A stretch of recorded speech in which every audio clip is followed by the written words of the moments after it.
Buenas tardes ya. Unas palabras de agradecimiento en primer lugar.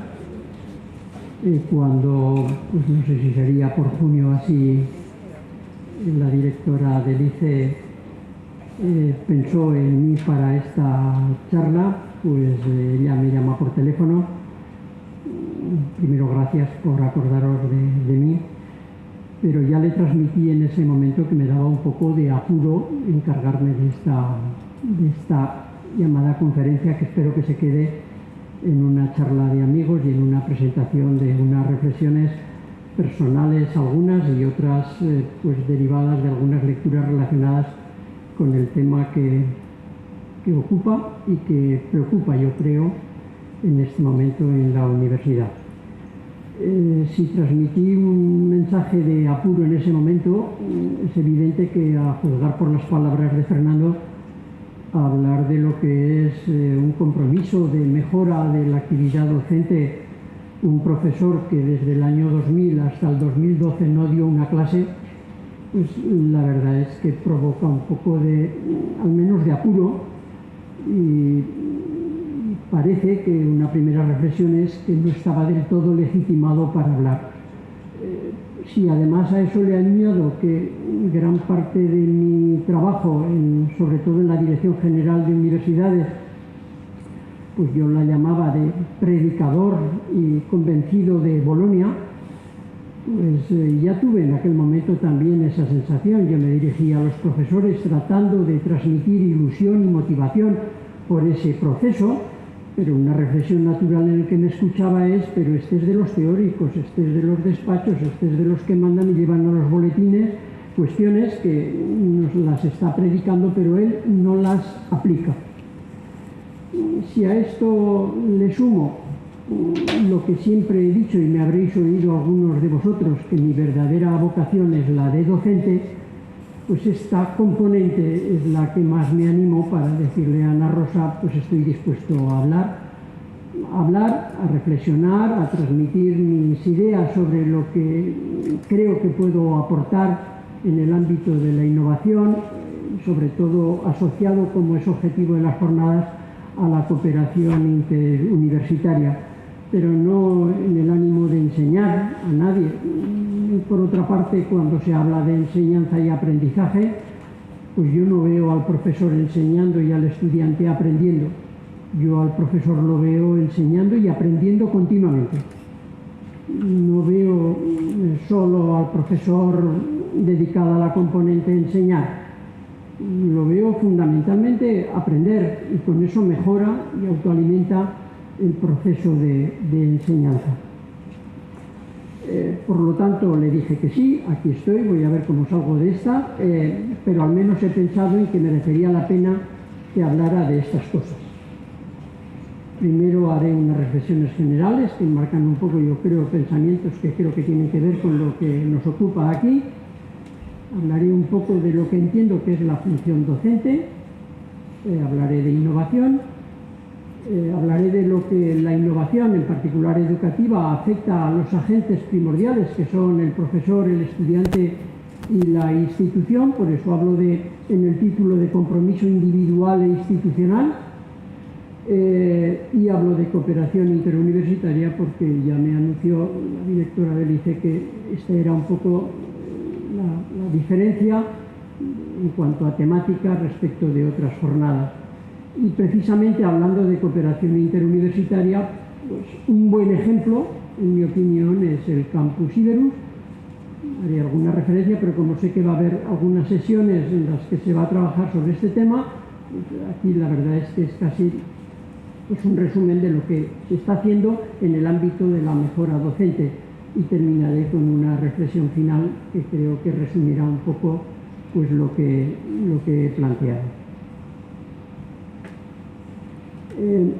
Empezando abordando el tema de esas reflexiones generales a las que hacía referencia, quiero hacer tres cosas, tres mensajes. Uno, sobre preguntas sobre la actividad formativa, yo creo que son generales y que tanto profesor o estudiante que se quiera responder en qué actividad o qué elementos son los importantes de esa actividad formativa, pues yo creo que son preguntas que al menos las tenemos que hacer. En mi exposición no veréis respuestas concretas, yo provoco, algunas sí, evidentemente, pero yo querré provocar también reflexión en vosotros y, por supuesto, si al final hay tiempo, pues a vuestra disposición. También adelanto que este PowerPoint, si es voluntad de la dirección, pues estará a disposición de los que participen con la difusión que le queráis dar, y aquellas cuestiones que las he sacado, las he obtenido de lecturas de los últimos tiempos, pues indicaré al final también en un par de hojas qué referencias o qué documentos son los que he tenido en cuenta, al menos para que si a alguien le interesa alguna idea, como yo diré desde dónde la saco, pues que pueda al menos ampliar. Como creo que hay, mi intervención creo que muchos de vosotros diréis, está tocando y está enfocando con muchos tópicos. Es verdad que la demanda social, la oferta formativa, el espacio de educación superior, la calidad, la mejora de la calidad, el propio concepto de innovación, ya los hemos convertido en unos tópicos.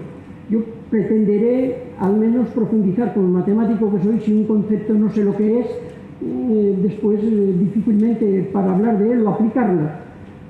Por lo tanto, aunque a algunos os aburra, pues yo trataré de apuntar algo sobre conceptos, innovación, función docente, que creo que al menos para que se entienda, o por lo menos me oigáis lo que yo entiendo por esos conceptos, para que luego no se desvirtúe algunas cuestiones.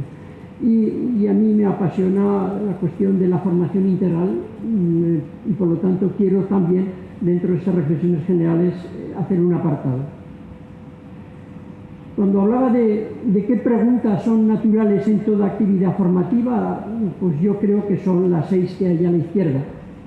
Estamos hablando de una actividad formativa relacionada con las matemáticas, estamos hablando de la actividad formativa para formar ingenieros, estamos hablando, pues yo creo que al menos debemos tener claro a quién va dirigida.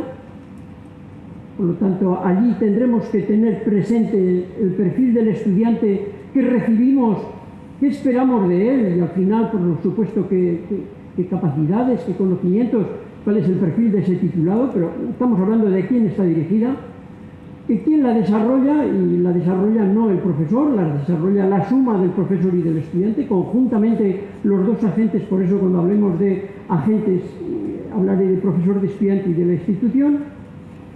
El que normalmente hablamos de contenidos, el para qué normalmente lo convertimos, y más en el lenguaje ahora, Espacio Europeo de Educación Superior, en términos de competencias, el cómo, con qué metodología vamos a atender a esa formación en contenidos y en competencias, y desde luego el cuándo también es importante. En el itinerario formativo yo tengo que saber en cada momento cuándo procede.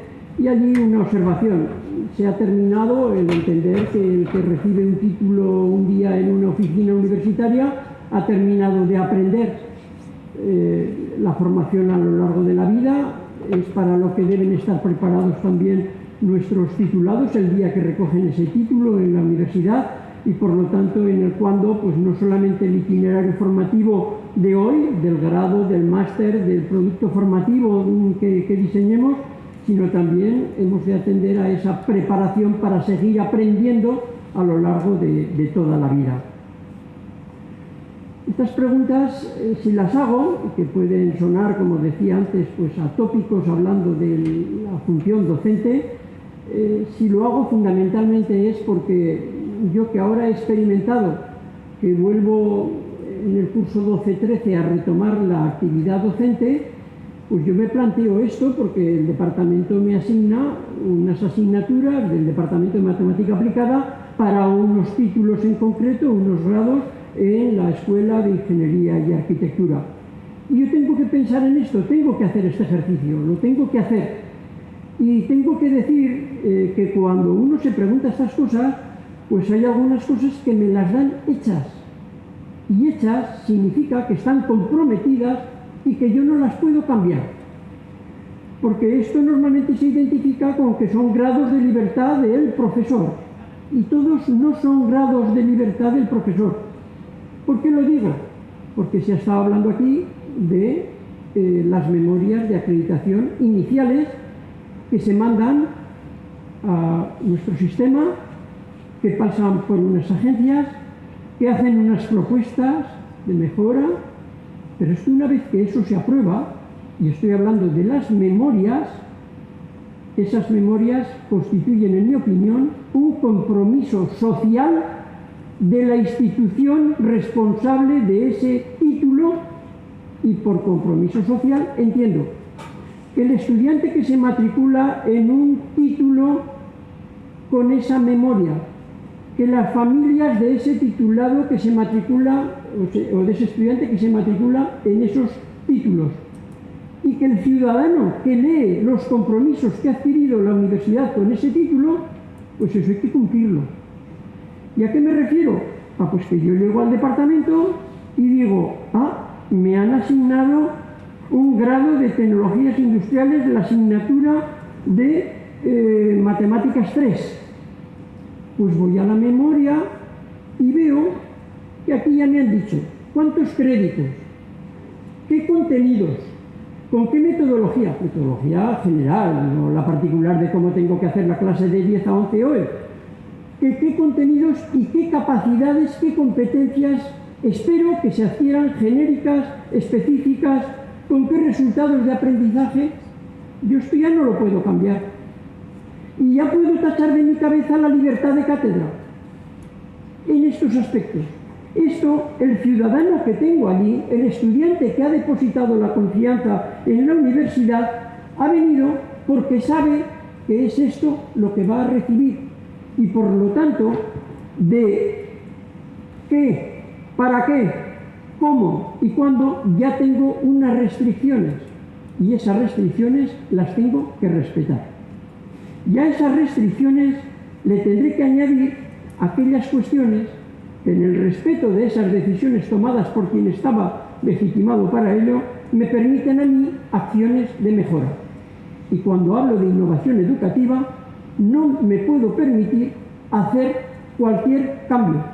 Los cambios que yo llame innovación educativa en mi tarea docente tendrán que ser respetuosos con aquellos compromisos que llamo compromiso social con mayúscula, ha adquirido la institución para la que estamos trabajando. No era tanto repetir los tópicos, sino incidir sobre todo en este aspecto de compromiso y de este tema. Yo he hecho el balance, no lo podía evitar, de cuando he llegado a la universidad, revisar, leer estos documentos, primero por obligación para saber cómo enmarco mi asignatura, pero he visto que hay otros compromisos que hablan de empleabilidad esperable de los títulos, de tasa de éxito, de rendimiento. Es que todo esto lo hemos dicho. Y es verdad, y se ha hecho referencia, y yo me alegro infinitamente porque creo que las cosas van bien, tanto en la acreditación inicial como en el proceso de renovación, y espero que siga siendo así, porque me siento orgulloso de estar en una institución que ha creído en esto.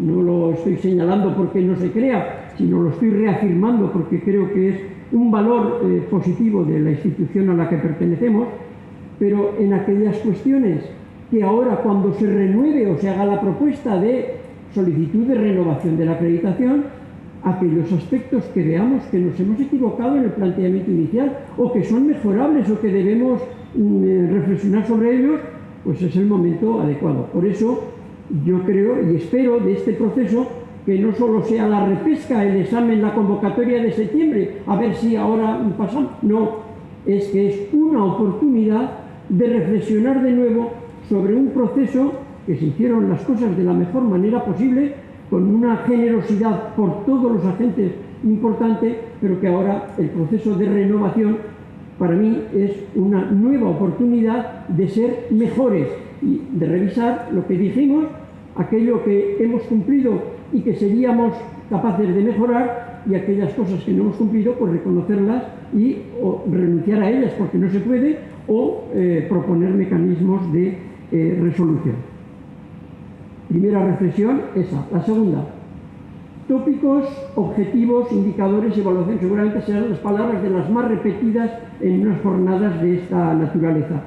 Yo, cuando en una actividad formativa hablamos de objetivos, de mejora de la calidad, de indicadores, de evaluación de la calidad, yo veo necesario decir en qué ámbito estamos hablando de esos conceptos. Y desde luego el rango, el ámbito al que nos podemos referir puede ser desde una asignatura, desde un tratamiento teórico de la asignatura, desde la atención a las prácticas de esa asignatura, materia. De grupos de materias, de lo que son, por ejemplo, y perdonad las referencias a mi materia, las matemáticas en el centro de las titulaciones de ingeniería, pues grupos de esas asignaturas referidas a esas. O las materias del curso primero con una problemática especial, o las materias de un título, o las materias que atiende un departamento, o las materias de un centro, o las materias de una universidad, o las materias de un consorcio entre universidades, puntos suspensivos. Y desde luego hablar de objetivos, de indicadores que marcan el grado de avance o de alcance de esos objetivos y qué proceso de evaluación nos damos, pues desde luego hay que diferenciar en el aprendizaje, en la enseñanza, de la calidad de la docencia y de las propias actividades de mejora. Como estemos innovando, identificando la innovación con una mejora, pues creo que falta algo, falta la evaluación de esa actividad, que podemos entender que es un cambio, que es una innovación. Luego hablaré de la dificultad conceptual de la palabra innovación, pero al menos creo que en toda actividad formativa, si hablamos de objetivos, indicadores y evaluación, pues hemos de hablar de ámbito y de al menos esas cuatro cuestiones. La otra reflexión que quería hacer es espacio europeo de educación superior, demanda social, respuesta académica. Es verdad, primero, que como muchas veces decimos, la universidad está en un momento trascendente de cambio sustancial, pues yo creo que eso lo hemos dicho siempre, porque es que nada es permanente excepto el cambio, y una institución universitaria que está enmarcada, no lo olvidemos, en una sociedad cambiante, pues más vale que la universidad también cambie, pero no solo porque cambia la sociedad, sino porque es motor de cambio y de progreso social. Por lo tanto, el tópico de ¿está viviendo la universidad un momento de adaptación, de construcción del espacio europeo? Y hace 20 años otro proceso, pero siempre cambio, siempre cambio. Es verdad que se está incidiendo en demanda social, que se está incidiendo en respuesta por compromiso, respuesta académica de la institución a esa demanda social, y es verdad que el proceso de construcción, me gusta a mí llamar, no de inserción o de adaptación al espacio europeo de educación superior, lo estamos construyendo entre todos. No es que estemos adaptando nuestro sistema al de Europa, lo estamos construyendo entre todos, y creo que esas tres cosas constituyen un triple engranaje que va a ser permanente, que no solo será espacio europeo de educación superior, con esa globalización a la que ya se ha hecho referencia, ese engranaje será más complejo, pero al menos quería decir que con la demanda social, pues muchas veces decimos, esto lo hacemos porque lo demanda la sociedad. Bueno, pues es que tenemos un mecanismo y un sistema en España muy peculiar. La regulación de las profesiones en España es peculiar, y ha sido una parte que ha complicado mucho el engranaje del espacio europeo y las respuestas académicas. Porque grados de 3 o de 4, de un debate de una actualidad tremenda. Pero es que en Europa había titulaciones de 3 años y titulaciones de 5 con atribuciones profesionales que se rigen por mecanismos no necesariamente académicos. No. Entonces, la respuesta es la que se dio. Yo ahora, ¿cómo no voy a respetar? Si he pedido respeto para cuando he pasado por determinados puestos, pero al menos lo que digo es, hombre, pensemos un poco esto, porque si resulta que hay en un boletín unas atribuciones reconocidas por ley para unas profesiones, pues hombre, a lo mejor una interrogante que lanzo, ¿no habría sido más adecuado que primero se uniformizaran, se abordara la regulación profesional y sabiendo los perfiles profesionales que hubiéramos dado la respuesta académica para esos perfiles profesionales? pues perdón, pero lo hicimos al revés. Y entonces, cuando se hace al revés, entran agentes en lo que es la reforma académica, legitimados, como no, pero creo que añaden un plus de complejidad y por lo tanto, cuando se dice que mal, pues hombre, que mal entre lo que hemos podido hacer, pues no sé si mal. Por lo tanto, esto también, esta observación la quería hacer, porque como ahora está tan de moda, pues otra vez se abre un 4-3. Yo solo pido que esto se reflexione y que si abordamos en el orden en el que hay que abordar, seguramente a las instituciones universitarias nos harán un gran favor. Si no lo hacemos así, pues creo que de nuevo nos pondremos en un proceso complicado y que otra cajita que habla del Espacio Europeo de Educación Superior, seguramente me lo habréis oído decir. Yo cuando predicaba, como decía antes, Bolonia, desde el convencimiento, no escapándome del proceso, ni mucho menos, desde el convencimiento personal, que era una oportunidad para las universidades, como oía que se hacían muchas cosas en las universidades porque lo dice Bolonia, pues un día pensé, oye, a lo mejor es que no se sabe muy bien lo que dice Bolonia.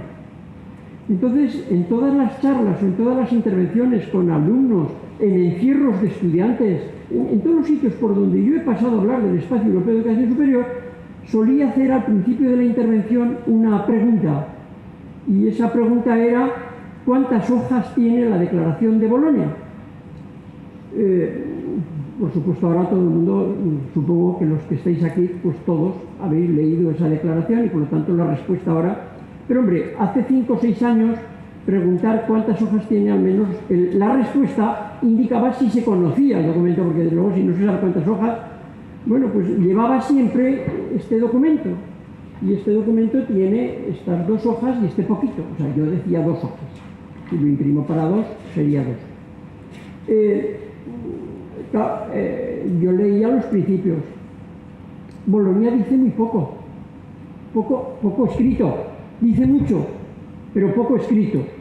Y la verdad es que uno lee las declaraciones de Bolonia y como unas declaraciones institucionales firmadas por los gobiernos responsables en materia de educación, ya se sabe que cuantos más firmamos un documento, más la es, porque si no estoy de acuerdo lo quitamos. Y al final, entonces, la declaración de Bolonia no es que se quedara en nada, no, es que es importante, pero lo que es importante son los principios. Y lo que quiero decir es que entre lo que dice la declaración de Bolonia y las sucesivas declaraciones y las anteriores, porque se habla de la de Bolonia, pero aquí temporalmente hay una declaración que va mejorando o va aportando o va añadiendo cuestiones. Bueno, pues lo que quiero decir es que del proceso que hemos identificado como Declaración de Bolonia o Espacio Europeo de Educación Superior, pues había unos cambios estructurales, pero había también unos cambios metodológicos y que los compromisos importantes han sido los que cada institución, a título particular, ha querido enmarcar en esos cambios estructurales o metodológicos. Por poner un ejemplo, un cambio estructural es que los grados sean de 3 años. Bueno, pues Bolonia decía, medicina tiene que seguir siendo de 300 créditos y la Universidad de Zaragoza no podía hacer otra cosa que hacer medicina con esos 360. ¿Que arquitectura tiene que ser 300? Pues no podía hacer. A eso me refiero. ¿Que los grados son de 4? Pues es que a España le dijeron entre 3 y 4 y optó por los 4. Bien o mal. Hombre, pues yo a veces decía, oye, ¿y qué tal si cuando analizamos si 3 o 4 comparamos también con qué edad llegan los estudiantes a la universidad? Porque a lo mejor resulta que vienen con un año más en otros sitios y por lo tanto allí se permiten 3 y en este 4. Es decir, que esto que el problema no era tan evidente como decir, a ver si hacemos todos 3 menos no sé cuántos países, que se entiende lo que quiero decir. Por lo tanto, pero había cuestiones importantes que afectaban a la movilidad, al reconocimiento, a marcos de cualificaciones profesionales. Por lo tanto, lo único que quiero decir es que esto que hemos llamado un cambio sustancial es de una enorme complejidad y que cada institución en ese marco ha querido dar los pasos tanto en lo estructural como en lo metodológico, pues que ha valorado convenientemente.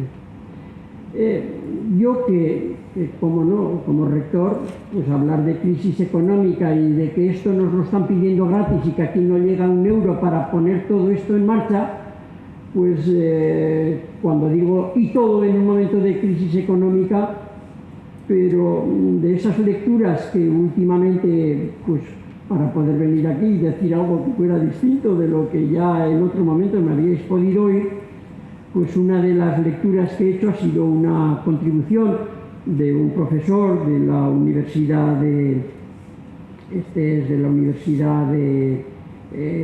Autónoma de Barcelona. Habla de la docencia universitaria y de innovación educativa y cuando habla de la crisis económica dice, pues no solo crisis económica. En mi intervención, cuando veáis una cosa en rojo, será una pregunta, una reflexión y a partir de allí que cada uno piensa lo que quiere.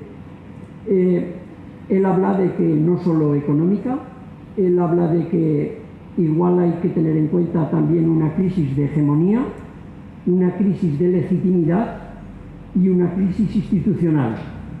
Y estos tres conceptos, leo textualmente: crisis de hegemonía, la más profunda de todas por las que la universidad atraviesa, se ha pasado en pocas décadas de una concepción de universidad como institución única relativamente aislada de las demás instituciones sociales, dotada de gran prestigio social y considerada imprescindible para la formación de las élites, a una universidad de masas.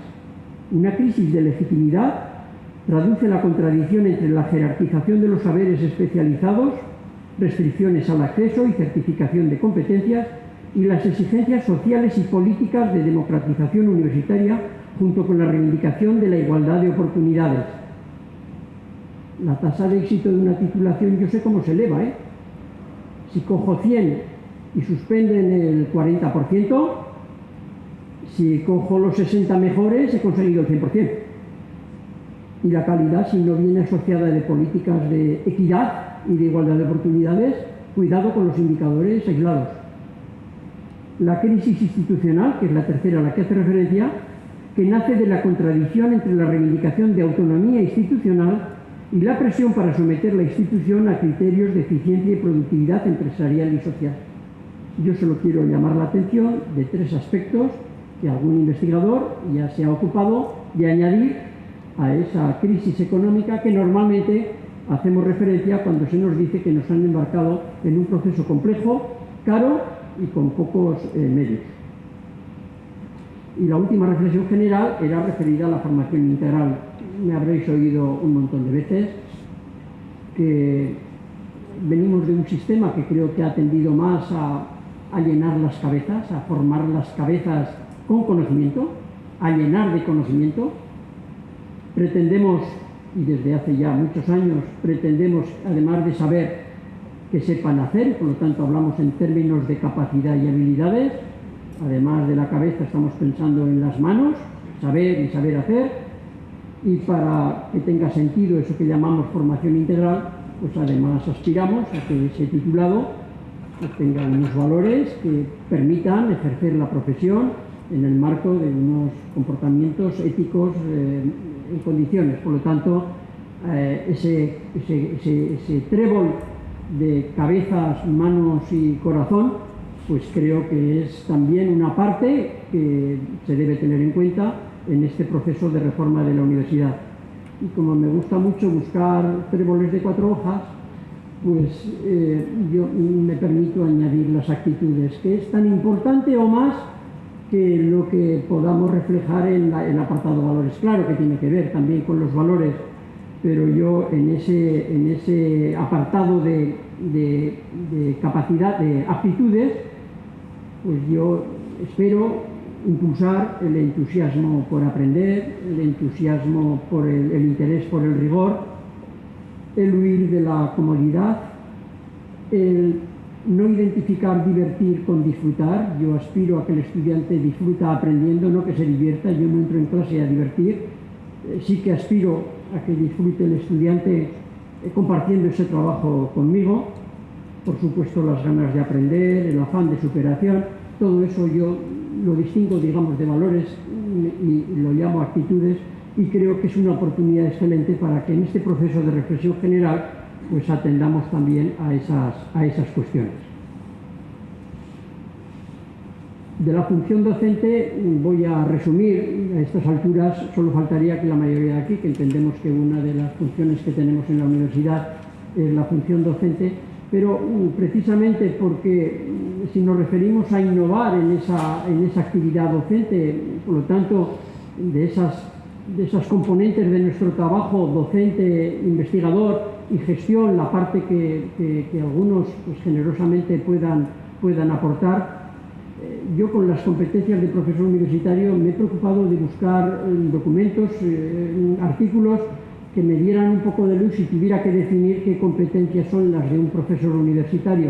No estoy hablando de dónde las adquieren, ni estoy hablando de si ya vienen con ellas, ni estoy calificando si las dominan o no, pero he encontrado que dentro de algunas definiciones, una que dice conjunto de actividades en las que participa el profesor en un concepto de intervención institucional, me refiero a aulas, talleres, las labores de tutoría, interacción con otros colegas, pues también hay otras de interacción con otros agentes. Y la suma de todo lo que he visto como competencias del profesor universitario, no porque sean las mías, es las que yo he tratado de recopilar de los potenciales catálogos de competencias en la función docente, pues están las de diseñar la guía docente, por supuesto en el marco de lo que diga ese título en el que está incardinada, tendrá que ver con las necesidades, contexto, perfil profesional y las labores de coordinación. Es la primera vez que hago referencia a una palabra que empieza por colaboración, cooperación, interuniversitaria, también a nivel de grupo, a nivel de profesores de una asignatura, a nivel de profesores de un departamento, a nivel de profesores de un título. Por supuesto, desarrollar procesos de enseñanza-aprendizaje, es esta la función esencial. Tutorizar, estamos incidiendo más en cómo aprende el estudiante y qué es lo que tiene que aprender, que en lo que enseñamos y cómo lo enseñamos. Por supuesto, las labores o las competencias relativas a evaluar el proceso de enseñanza-aprendizaje, contribuir a la mejora de la docencia, por eso estamos aquí, y participar activamente en la dinámica tanto académica como organizativa de la institución. Si queremos llevar a cabo como profesores esas competencias, pues aunque sea otro tópico, yo creo que no es suficiente con conocer la materia a impartir, en los conocimientos básicos y aplicados, sino que hay que tener también unos conocimientos pedagógicos, generales y específicos. Luego hablaré de si esto se adquiere o no, pero ya al menos señalo que en este país se entiende que un maestro, un profesor de infantil, pues tiene que tener una titulación, y en esa titulación, en los contenidos y en las competencias, está la de aprender a enseñar, cuestiones pedagógicas. Para ser profesor de secundaria hemos tenido distintos sistemas. En este momento está el máster, que cada universidad pues, ha hecho su planificación y ofrece el máster que considere oportuno. Este septiembre, el lunes, empezarán las clases en las aulas universitarias, y si mañana por la tarde se resuelve un concurso de un asociado, ese lunes tendrá que ir el asociado a clase. Habría que preguntar cómo se ha llegado a asignar en el departamento el grupo que va a atender. No sé si habrá sido el grupo mejor para ese profesor, o el grupo que no ha querido nadie, o el grupo más numeroso, o el que tiene el horario peor. Lo que digo es, entonces, yo estoy lanzando reflexiones, interrogantes, que no sé si las tenemos resueltas, desde el convencimiento que hacemos todos lo mejor que podemos.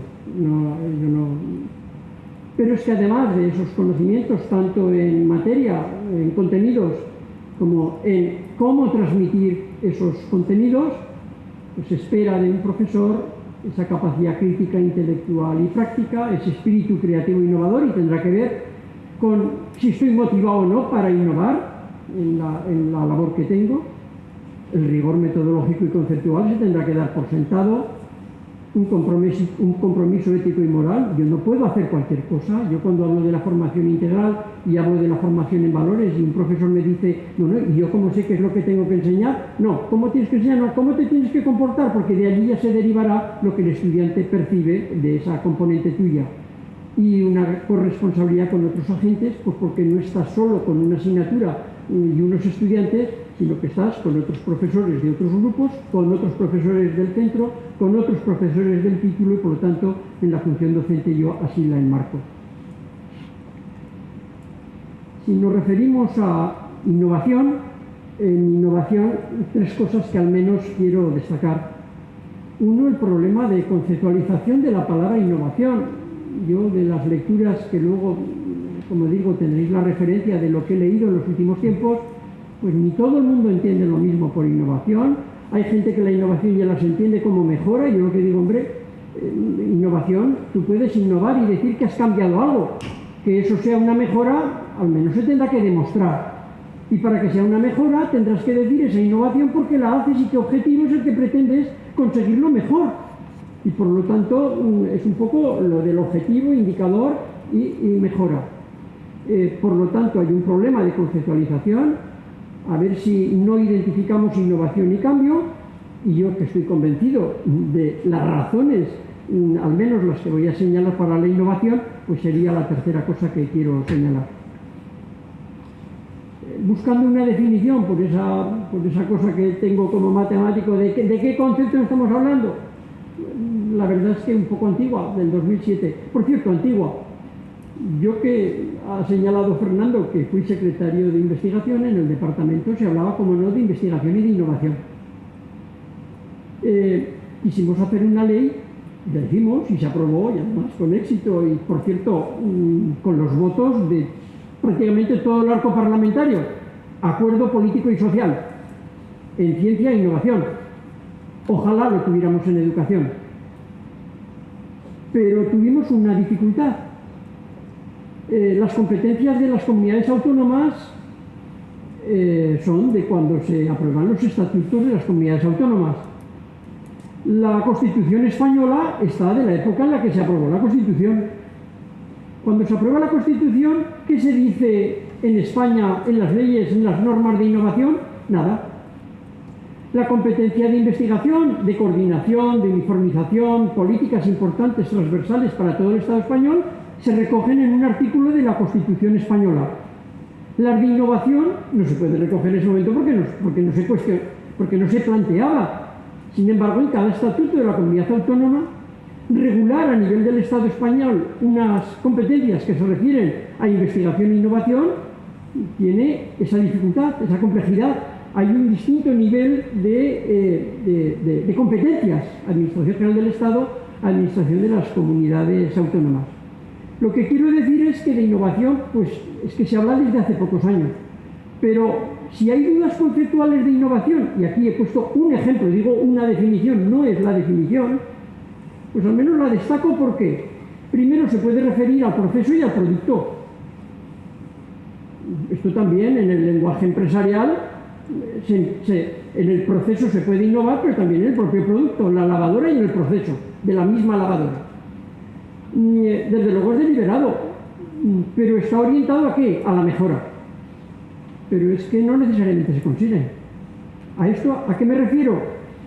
Pues hombre, que la frase de experimentos con gaseosa en educación, ojo, que no podemos hacer cualquier cosa diciendo que innovamos, que si la innovación no está bien planificada, aún bien planificada, bien sometida a los indicadores, bien evaluada, pues al final puede que no alcancemos lo que allí dice, aunque no necesariamente se consiga, pero desde luego ya en el 2007 alguien lo identificaba con originalidad y adaptación. Entonces yo me he permitido en esas palabras en rojo al menos llamar la atención. No identificamos con frecuencia la innovación educativa con la incorporación de nuevas tecnologías en la educación, porque no es necesariamente lo mismo. Yo puedo hacer, incorporando las nuevas tecnologías, nuevas plataformas, nuevas formas de transmitir con los medios tecnológicos, y será una innovación, pero la innovación educativa puede ser mucho más, y en mi opinión es mucho más, que la incorporación de las nuevas tecnologías. ¿Innovación, mejora continua? No toda innovación implica mejora. En los enfoques conceptuales del término innovación educativa haré referencia en la bibliografía a un artículo de una profesora que se apellida Margalef, que su comunicación es ¿qué entendemos por innovación educativa?, que no voy a repetir, es suya y por lo tanto en las referencias y en las componentes estructurales lo que quiero decir es que uno puede pensar en muchos mecanismos de innovación y de mejora continua de la formación o de la docencia o de la tarea formativa que nos encomienden, pero hay unas componentes estructurales en términos de medios que la institución no me las pone o no me las pone, o tengo este salón de actos que por cierto lo he visto mucho mejor que cuando yo venía por aquí, esto ha ido a mejor, mucho mejor, y por lo tanto cuando me refiero a componentes estructurales de nuevo ya estoy haciendo una llamada al compromiso institucional.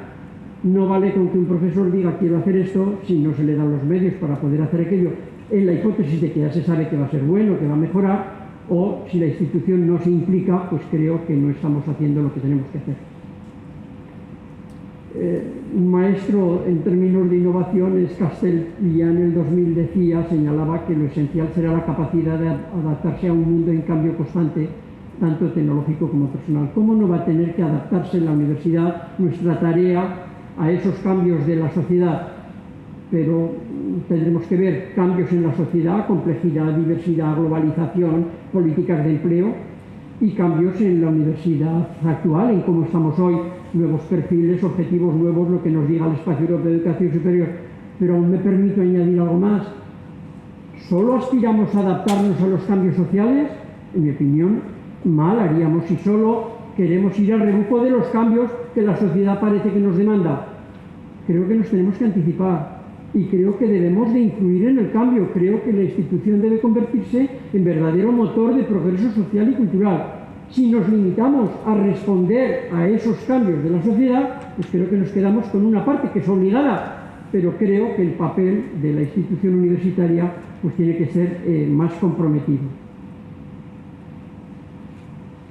Yo diría que cambios en la sociedad, demanda social, Espacio Europeo de Educación Superior, cuando no se me entendía o se señalaban algunos aspectos del proceso de Espacio Europeo de Educación Superior que se identificaban con mercantilización de la universidad, con sometimiento a los intereses privados, a los movimientos económicos. Cuando se hablaba de esto, yo al menos, compartiendo que la institución debía tener mucho cuidado en llevar esa reforma a atender esos objetivos y esos intereses que podrían estar cuestionados por aquellas personas que veían ese riesgo, pues yo decía que la institución tenía la obligación de responder por compromiso social.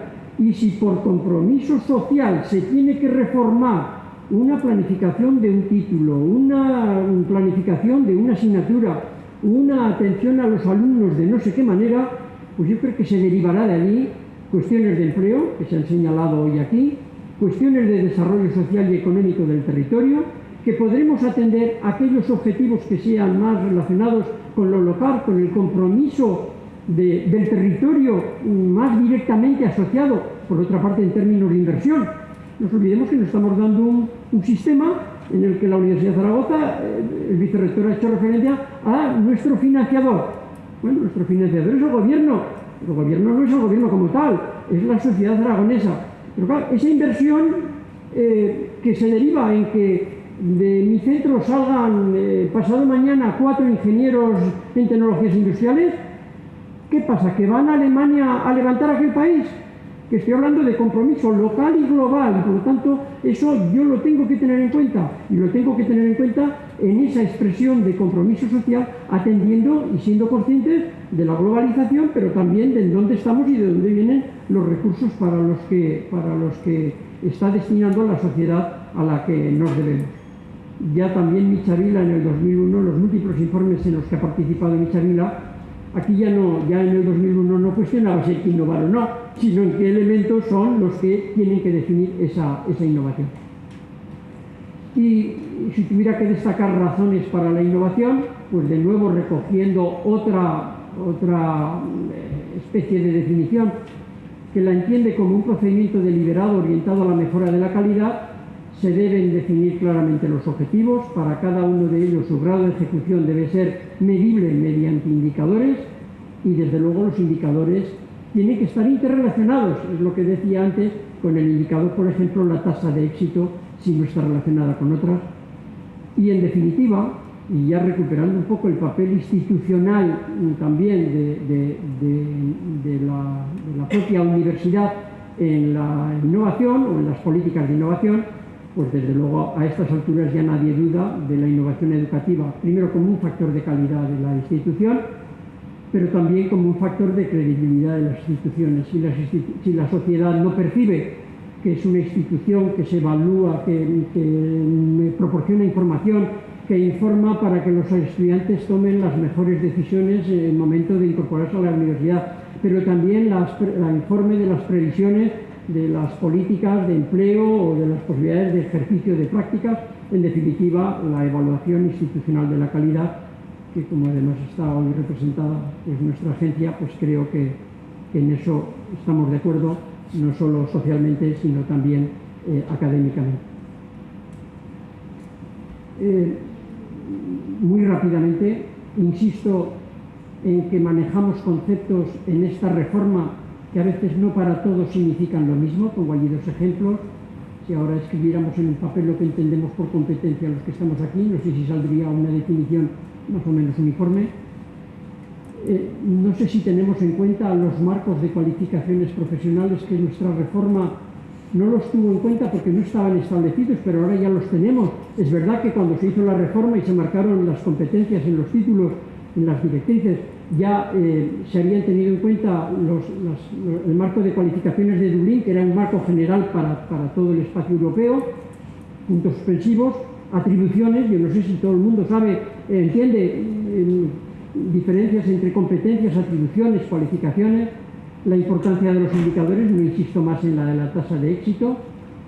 Y como he leído una observación también en estas lecturas de estos últimos días, he leído que las organizaciones complejas, y la universidad bien que lo es, creo que compartimos que lo es, que cambian significativamente por tres razones: o por presión externa importante, o por presión interna que se traduce en que internamente hay insatisfacción, no estamos contentos con lo que estamos haciendo, o a veces está tan clara una alternativa coherente presentada en un plan estratégico, modelo o visión. Y yo creo que estamos cambiando en la universidad pues un poco por todo, pero al menos me pregunto por esas cuestiones en rojo de nuevo. Solemos hacer planes estratégicos, rara es la institución que hoy no tiene un plan estratégico. Yo me pregunto por el realismo en muchas ocasiones. Ese plan estratégico es un documento muy bonito, en color, que va a una estantería y no sé si se sigue los indicadores, el grado de avance de los objetivos. La siguiente cuestión: ¿es la primera razón la de mayor efecto en el cambio es decir, las universidades en particular, si cambian, es porque hay una presión externa importante? Yo creo que la universidad, los miembros, la comunidad universitaria, las comunidades universitarias han asumido ese cambio permanente, y creo que la voluntad compartida de mejora o de deseo de mejora en la propia institución puede mucho más a la presión externa. En cualquier caso, cuando ha habido ejemplos de presión externa, si no ha sido con la complicidad interna, con la participación y la asunción en toda la comunidad universitaria, o mayoritariamente, ha habido dificultades. Cuando vienen cambios impuestos por una de esas tres razones, ¿qué reacciones se observan? ¿A qué ritmo nos anticipamos a esos cambios? Las respuestas son o a título individual o a título institucional. Y muchas veces la pregunta de quién se beneficia de un cambio impuesto o compartido, pues suele dar también información de dónde está el interés de esa reforma, sabiendo quiénes son los que se benefician. Y esto que hemos llamado Espacio Europeo de Educación Superior, Bolonia, reforma importante, el beneficiario no podía ser otro que el estudiante. También la institución, como no, pero la declaración de Bolonia era mejorar la atención a esas personas que depositan la confianza en la institución universitaria.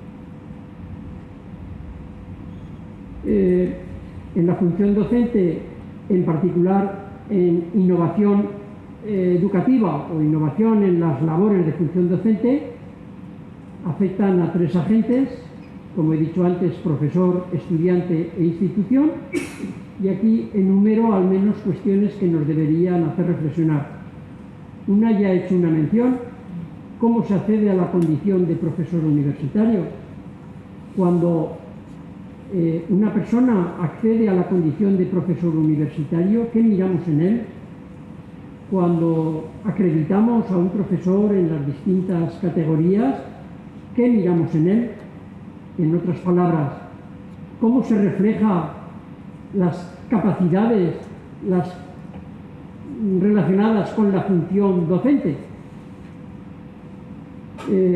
Para ese profesor que se incorpora, o para ese profesor, como es mi caso, de 63 años, que quiere seguir siendo mejor profesor, ¿qué hacemos? ¿Cómo se mejora la formación de ese profesorado y cómo se atiende inicialmente a esa formación pedagógica, no la formación investigadora, que el sistema ya se ha preocupado de que si no eres doctor, pues esa capacidad no la tienes, y por lo tanto, pues allí ya hay una consideración que comparto, un reconocimiento que comparto, pero que en la labor docente miremos el paralelismo, y creo que aquí hay interrogantes. Me refiero una vez más a las competencias en el contenido de la disciplina, pero también en las condiciones pedagógicas. Esa resistencia a la innovación, que no la veo mayoritariamente, pero se puede dar. La metodología, pues yo creo que, de nuevo, una palabra que empieza por co, creo que tenemos una labor de empezar a pensar más en que esto no es mío. Este es el trabajo que me encomienda la institución, pero en colaboración con un equipo, y por lo tanto yo tengo que hablar no de la labor del profesor, sino de los profesores, de los grupos docentes. He hablado de la palabra reconocimiento institucional, también social. Las universidades institucionalmente están reconocidas. Cada vez que se hace una encuesta quedan en los primeros puestos de reconocimiento social de esa institución. Cuando se pregunta por los profesores también. Pero yo aquí estoy hablando del reconocimiento institucional de la labor docente del profesor en la universidad. Y esa innovación en el marco del Espacio Europeo de Educación Superior, solo hago la referencia a que todo lo que estamos haciendo no es espacio de educación superior, es cosas que hemos convenido encajarlas en ese proceso de reforma, y me ha parecido también importante recordar que en ese concepto de formación integral, pues Delors ya en el año 1996 esperaba que los estudiantes que tenemos en nuestras aulas pues estén atendidos por un personal que tenga unas cualidades éticas, intelectuales y afectivas que la sociedad espera que posean esos profesores, pero sobre todo para que después puedan cultivar esas cualidades sus alumnos. Y creo que es una buena referencia a lo que yo al menos entiendo que es la atención a esa formación de las cuatro hojas. En el estudiante, como no tengamos en cuenta que los recursos de aprendizaje, también papel de nuevas tecnologías, están en un rango mucho más amplio que el que tradicionalmente o históricamente hemos visto en ellos, el control activo de esos recursos del aprendizaje, que tenemos que atender a cuestiones de aprendizaje individual, pero también colectivo. Hay competencias que solo se pueden adquirir mediante tareas que tengan que ver con el proceso de aprendizaje colectivo. Primero, está de moda. Segundo, yo valoro muy positivamente que esas experiencias que todos conocemos y que tenemos referencias de introducir esa metodología basada en casos prácticos de resolución de problemas transversales con colaboración de equipos multidisciplinares o de distintas materias, pues me parecen importantes. Desde luego tienen que estar esos cambios metodológicos ligados a decisiones en el diseño de las enseñanzas y de las estrategias didácticas. Habría que preguntarse si hay también en el estudiante, que algunas veces se observa que prefiere a una metodología más tradicional, más de estos apuntes y esto ya lo tengo más acotado y por lo tanto, pero creo que debemos incorporar también atención a que esas resistencias, si es que existen, pues, y ya me lo habéis oído, en ocasiones el uso de las TIC no va más allá del uso de las metodologías clásicas en formatos virtuales y creo que sí, que puede que sea razonable y que haya que hacerlo, pero creo que el potencial de las nuevas tecnologías es mucho más que hacer lo que venía haciendo siempre para ahorrarme 3/4 de hora de clase, porque creo que me permite pues, que atienda a alcanzar unos objetivos que si solo lo dejo en eso, pues creo que tampoco estamos atendiendo al concepto de innovación verdaderamente amplio.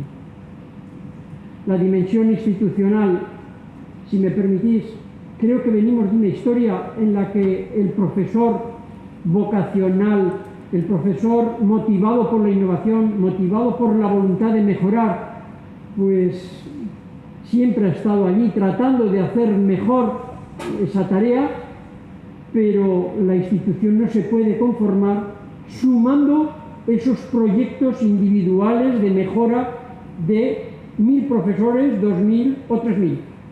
Creo que la innovación tiene una dimensión institucional y que es mucho más que el compromiso o la suma de los compromisos de muchos profesores que puedan participar de esa voluntad. Se ha comprometido en el marco del Espacio Europeo de Educación Superior, por lo tanto allí tiene unas respuestas que dar. Y como vamos a hablar de colaboración interuniversitaria, pues cuando haya un marco de colaboración entre instituciones académicas y no académicas, porque hay agentes no necesariamente en la institución universitaria, pues de nuevo no puede ser que en un consorcio de 10 universidades hagamos un documento de innovación educativa sumando 10 documentos de la política innovadora de las 10 instituciones. Además de eso, habrá que decir en qué coincidimos y qué podemos hacer en eso que coincidimos mejor agregando capacidades. Ese será el valor, en mi opinión, de la colaboración. Cooperación interuniversitaria y 3 principios para empezar. Compartiréis que la investigación científica ha implicado desde hace ya un montón de años el desarrollo de la cooperación interuniversitaria. En otras palabras, cuando un equipo investigador para plantear un proyecto ha entendido que tenía 2 investigaciones en la Universidad X de París, en la Universidad de no sé qué, pues ese equipo se ha juntado, se ha diseñado, han proyectado y la cooperación interuniversitaria, digamos, en el ámbito de la investigación se ha entendido como muy natural, como primero necesaria y muy natural, y hoy en día, pues desde luego, los proyectos futuros y de envergadura pasan por esa cuestión. Por otra parte, en las universidades la vocación específica a la colaboración, que no es una innovación, que no encajemos dentro de innovación la cooperación interuniversitaria como parte de la innovación, como novedoso. No, es que es volver a las fuentes y a la historia de las propias instituciones universitarias, va con el carácter de universalidad de la propia institución. Y en estos momentos es evidente que tengamos que reconocer que esa cooperación interuniversitaria es un factor de construcción europea. Un factor de construcción europea que yo creo que Europa no acaba de... Lo reconoce, pero el gobierno de Europa no acaba de entender la importancia que tiene esa cooperación interuniversitaria. Yo digo muchas veces que la Europa la están construyendo los Erasmus. Y es que una cosa es construir Europa con un boletín que diga que la competencia de la PAC no sé qué, pues bien, que sí, que tendrá que ser, pero pensar que soy europeo, el estudiante Erasmus que desde hace un montón de años está participando en esos programas de movilidad, lo siente, lo vive y se siente europeo. Y eso es hacer Europa. Y para mí, que no se visualice y se reconozca más el factor de la cooperación interuniversitaria en el sentido más amplio como elemento de construcción de Europa, me parece que es para señalar. yo si el título dice interuniversitaria, pues tendré que hablar de entre universidades, pero yo por eso no quiero dejar de hablar que dentro de cada universidad, dentro de cada institución, que debemos colaborar un poco más, que debemos colaborar más los profesores de la misma materia, de la misma titulación, del mismo centro, los estudiantes del mismo curso, que me gustaría que no se entendiera que aquí es que nos tenemos que llevar mejor las universidades y que eso ya va a mejorar la innovación, que internamente podemos mucho, que los apuntes no son míos, que ese profesor que se incorpora el lunes, que le tengo que ayudar yo que llevo no sé cuántos años, que todo eso yo lo encajo en colaboración intra y que además desde luego saldrá beneficiada la innovación con mayúsculas si interuniversitariamente compartimos y agregamos capacidades y somos mejores. Pero quería incidir también en la de dentro, que la innovación lleva dos aspectos que la palabra globalización nos ha hecho caer en la trampa, que globalmente parece que tenemos que responder compitiendo entre nosotros a esos intereses más globales, a esas demandas globales, competir, y por otra parte, yo creo que si colaboramos, pero claro, colaboración y competir, cooperar y competir, parecen dos conceptos opuestos. Bueno, pues esa competencia y la cooperación creo que las tenemos que hacer compatibles. Y los profesores podemos competir y podemos y debemos cooperar. Y creo que si las unidades las entendemos, la unidad desde la persona hasta el centro, el departamento, el grupo, los profesores, el curso, si todo eso lo entendemos de todos y no mío, creo que saldremos beneficiados todos. Y es verdad que en términos interuniversitarios, en términos internacionales, pues desde luego las funciones de la cooperación internacional son evidentes. En particular, cooperación y las TIC, he visto que la bibliografía está mucho más llena de artículos que hablan de cooperación y TICs en el ámbito iberoamericano que en el ámbito espacio europeo de educación superior. Y me permito señalar que en el ámbito iberoamericano tenemos un potencial, nosotros, España, el sistema universitario español, en particular, con un potencial tremendo.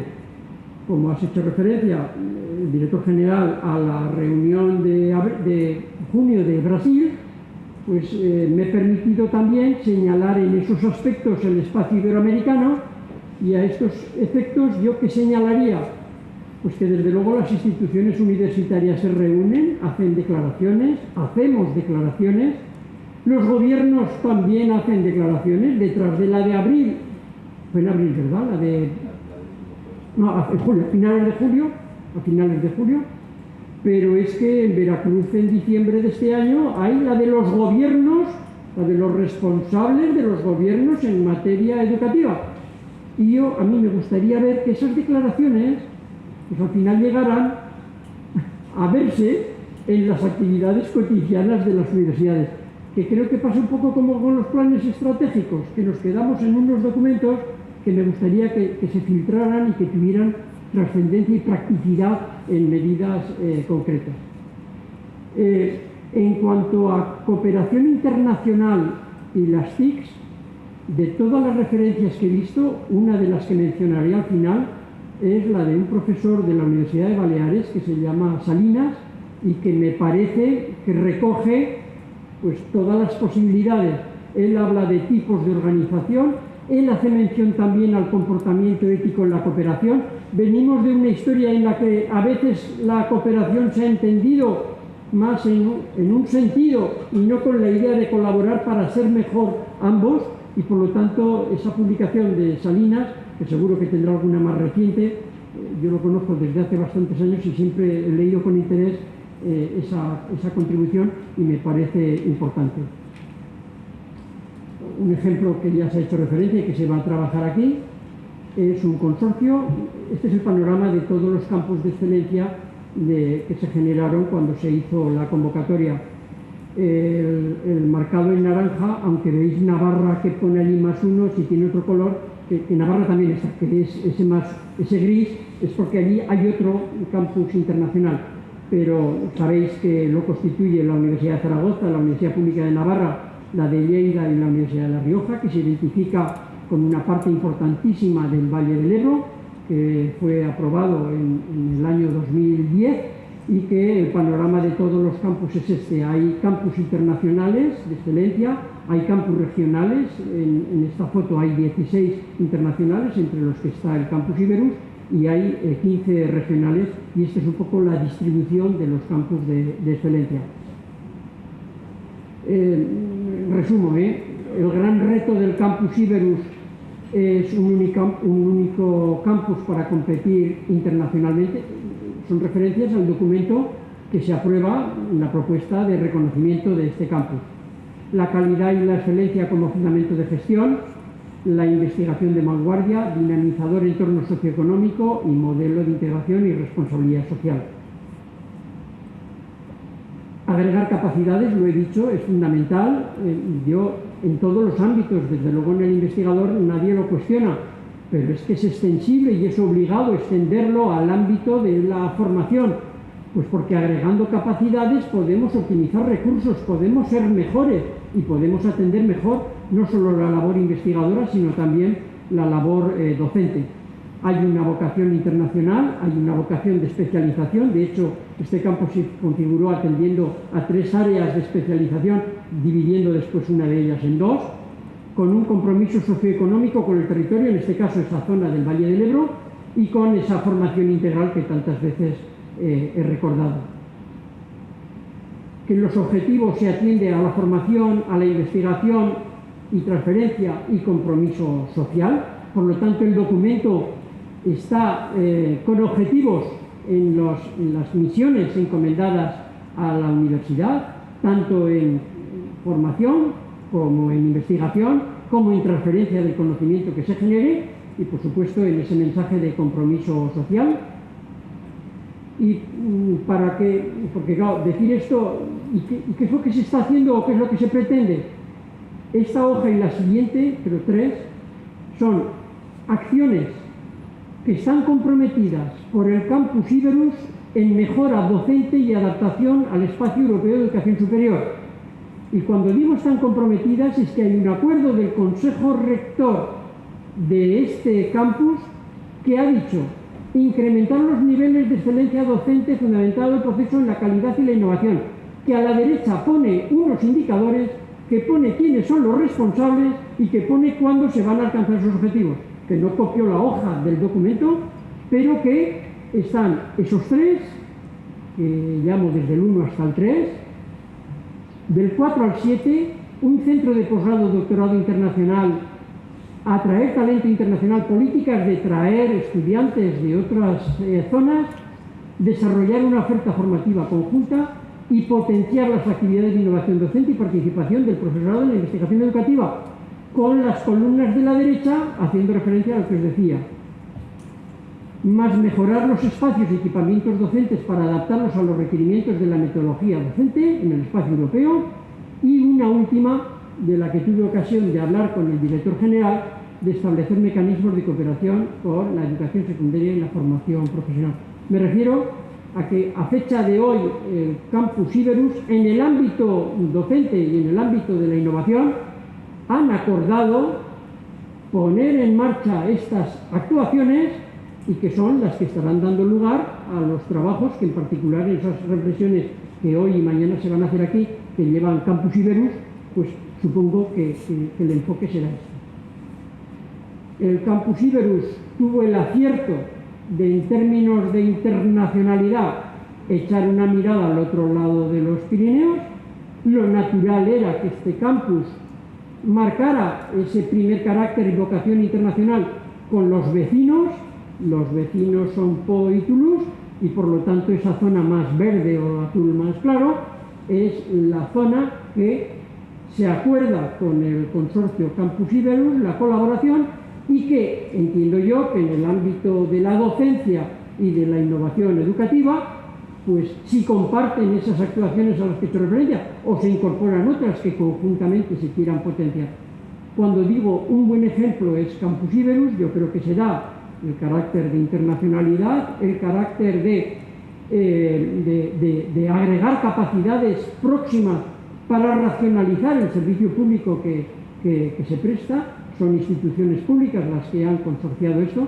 No nos olvidemos que en torno a las instituciones académicas hay un tejido empresarial que está soportando y avalando el interés, en particular, pues, últimamente no lo he seguido, pero en el ámbito agroalimentario, que tiene un potencial tremendo, pues el tejido empresarial y otras instituciones pues están muy comprometidas y, por lo tanto, en mi opinión, es un buen ejemplo de cooperación interuniversitaria para las cuestiones no solo de investigación y de transferencia del conocimiento que se crea, sino también de la actividad docente.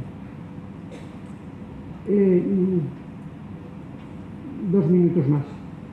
Yo ya no voy a hablar más de esto, pero cada línea de estas saca 2 o 3 palabras que provoca un poco reflexiones de las que he hecho. Mejora de la calidad e innovación. Identificadas, no. Que la innovación educativa debe conducirse a la mejora de la calidad. Calidad, excelencia, igualdad de oportunidades. Yo con la palabra excelencia le tengo un miedo, porque hablamos tanto de excelencia y nos la encontramos tan poco. Y la excelencia o nos la reconocen otros cuando hablamos desde dentro de la excelencia mal, porque es un concepto que nos... Pues a mí me gustaría más que se entendiera mejora de la calidad, tender a la excelencia cuando se pueda, pero desde luego con igualdad de oportunidades, y creo que he hecho un comentario antes al respecto. En el papel del profesor, que cada uno se quede con la valoración que tiene, de una cosa es lo que conoce, otra cosa es lo que conoce didácticamente para transmitir ese conocimiento, más la aportación personal de los valores. En el estudiante, conocimientos, capacidades y valores. En las actitudes personales, tanto en profesores y estudiantes, y cambios organizativos y materiales, componente sobre todo institucional. Compromiso individual de los grupos institucional e interinstitucional, porque son niveles distintos de compromiso, pero encaminados al mismo objetivo, ser mejores, hacer mejor nuestro trabajo. Creo que estamos de acuerdo en que tenemos un compromiso académico.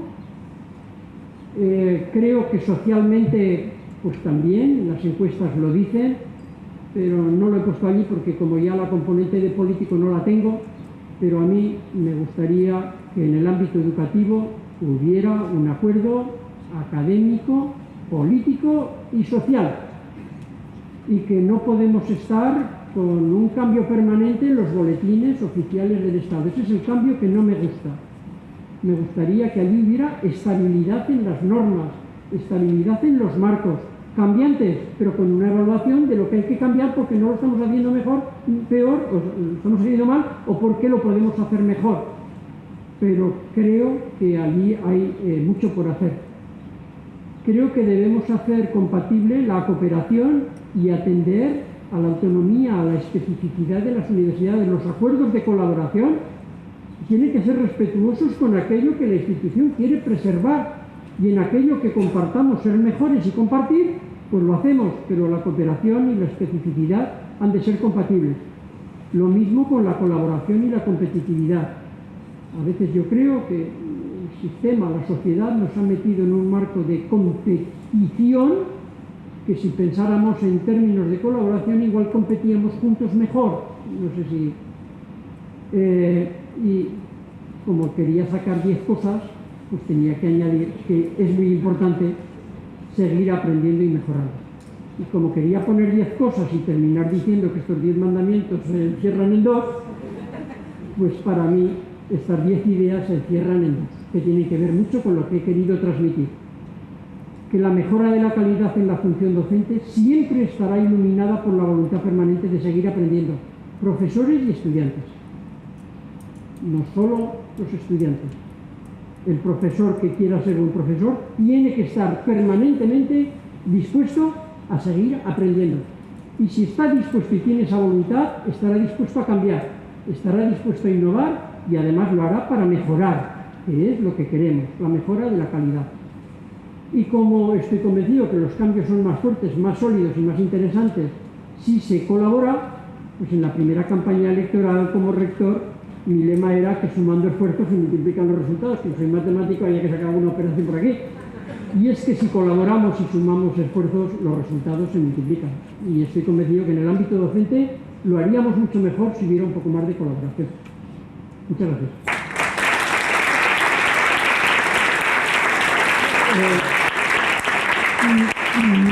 Ni he cuidado cómo tengo que hacer la referencia, pero al menos he puesto los datos importantes que en Google no encontraría. El año, el autor y el título de las cuestiones que estos días he mirado. Ese Jesús Salinas, experiencia de cooperación interuniversitaria mediante TIC, consorcio, redes, tal. Jesús Sebastián hace un papel muy importante, hay un documento muy interesante de la cooperación universitaria. Es un investigador del CSIC con vocación docente que le ha preocupado mucho siempre esto. Y en el ámbito iberoamericano yo creo que es una referencia obligada y, como he dicho, muchas gracias. Gracias.